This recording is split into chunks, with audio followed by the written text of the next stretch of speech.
नमस्कार, मैं हूं कुलदीप चौहान और आप देख रहे हैं दैनिक पड़ताल टीवी।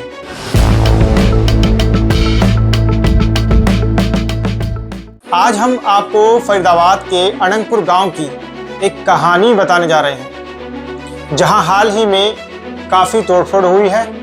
ये मामला देश की सबसे बड़ी अदालत सुप्रीम कोर्ट तक पहुंच गया था। तो दोस्तों, सबसे पहले जानते हैं अनंगपुर गांव के इतिहास के बारे में।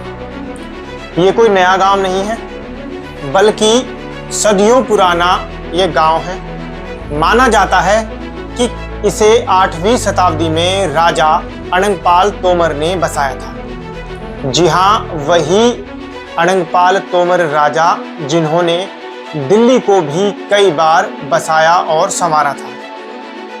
उनका राज दिल्ली से लेकर हरियाणा के बड़े बड़े हिस्से तक फैला हुआ था।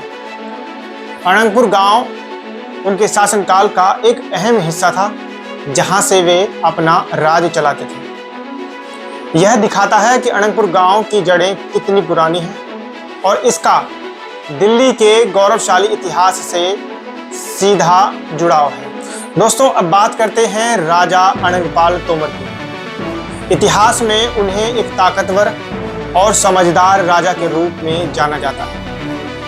वे तोमर राजपूत वंश के थे, जिन्होंने 8वीं शताब्दी से 12वीं शताब्दी तक दिल्ली और उसके आसपास राज किया।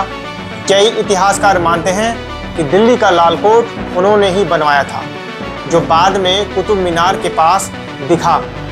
तोमर राजाओं के बाद ही दिल्ली पर चौहान राजाओं का राज आया था। दोस्तों, कुछ लोग, खासकर गुर्जर समुदाय का एक बड़ा वर्ग, ये कहता है कि राजा अनंगपाल तोमर गुर्जर थे। उनका कहना है कि तोमर एक गुर्जर गोत्र है, लेकिन ज़्यादातर इतिहासकार इसे नहीं मानते और उन्हें राजपूत वंशी बताते हैं। ये एक ऐसा मुद्दा है जिस पर आज भी अलग अलग समुदायों और इतिहासकारों के बीच बहस जारी है। हम यहाँ किसी का पक्ष नहीं ले रहे, बल्कि आपको दोनों बातें बता रहे हैं। दोस्तों, अब देखते हैं कि अनंगपुर गांव का ये मामला आखिर सुप्रीम कोर्ट तक कैसे पहुंचा। ये कोई दो लोगों का झगड़ा नहीं था, बल्कि पर्यावरण और कानून से जुड़ा एक बड़ा मामला है। इस विवाद की जड़ें अरावली पहाड़ी क्षेत्र से जुड़ी हैं। अनंगपुर गांव का एक बड़ा हिस्सा अरावली वन क्षेत्र में आता है। भारत में पर्यावरण बचाने के कानूनों के तहत अरावली एक सुरक्षित जंगल है, जहां कोई भी इमारत बनाना गैर कानूनी है। दरअसल हुआ ये कि समय के साथ जंगल वाले इलाके में गैर कानूनी इमारतें बन गई। लोगों ने यहाँ पर घर बना लिए, दुकानें खोल ली। जब पर्यावरण को बचाने वाले लोगों और गांव वालों ने इस पर आवाज उठाई और मामला सुप्रीम कोर्ट पहुंचा, तो सुप्रीम कोर्ट ने इसमें दखल दिया। सुप्रीम कोर्ट ने साफ कहा कि अरावली जंगल में कोई भी गैर कानूनी कब्जा बर्दाश्त नहीं होगा। सुप्रीम कोर्ट ने 2020 में एक आदेश दिया था, जिसमें इन सभी गैर कानूनी इमारतों को हटाने के लिए कहा गया था। दोस्तों, ये मामला सीधे तौर पर किसी आपसी झगड़े से जुड़ा नहीं था, बल्कि पर्यावरण के नियमों को तोड़ने का था।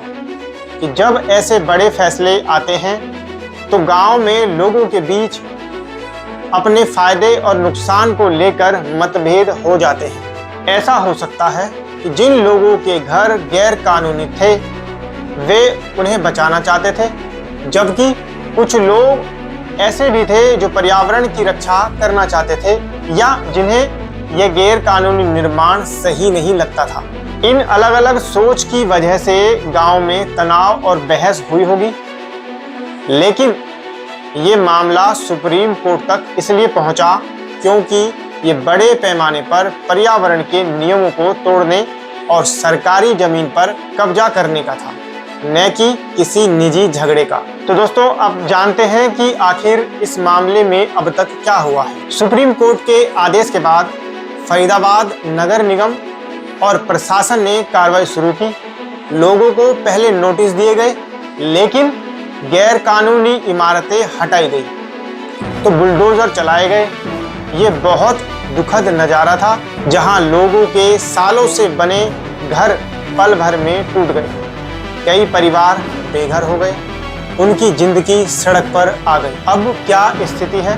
तोड़फोड़ का काम काफ़ी हद तक पूरा हो चुका है, लेकिन जिन लोगों के घर टूटे हैं उनके सामने अब ये स्थिति है कि वो कहाँ रहें और कैसे गुजारा करें।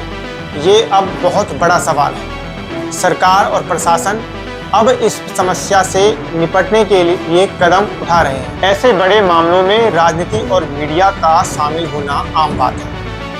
अनंतपुर गांव में भी यही हो रहा है। अलग अलग पार्टियों के नेता वहां पहुंच रहे हैं, लोगों से मिल रहे हैं और उनसे अपनी हमदर्दी जता रहे हैं।